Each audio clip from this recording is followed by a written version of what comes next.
కొంతమంది కొడుకులు కూతురు కూడా ఉన్నారు.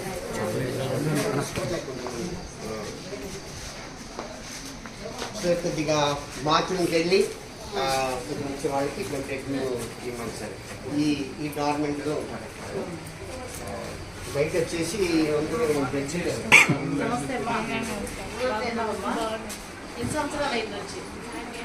నమస్తే అండి.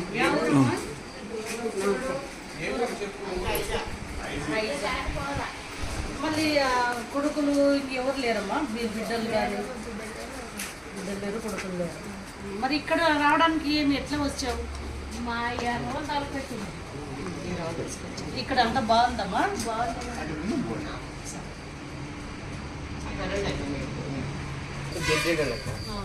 కంప్లీట్ నడవలేదు. వాళ్ళకి అన్నీ మనమే చేయాలా. వాళ్ళతో చాలా క్రీడలు చాలా కష్టం. వాళ్ళు అన్నీ ఏర్పాటు చేయాలా, కడగాల.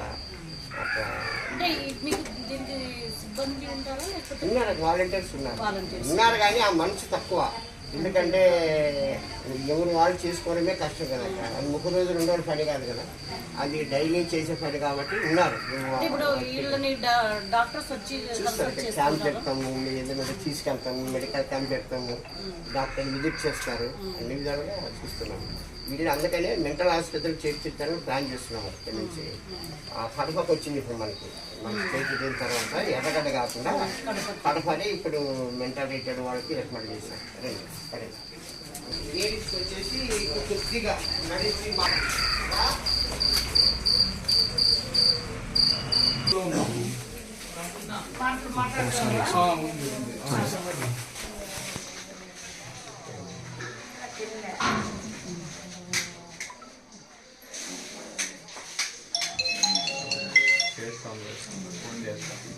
ఎన్ని సంవత్సరాలు అయింది?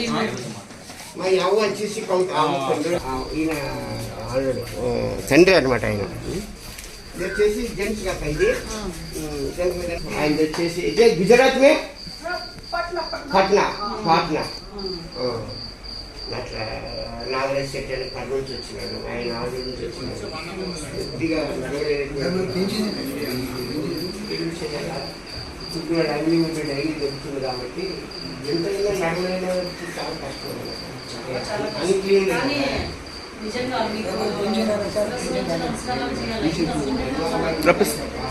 ఏమన్నా ఈ సేవ్ చేయడానికి ఒక 6 మంది ఉంటారు. వాళ్ళకి కూడా 6 మంది ఉంటారు.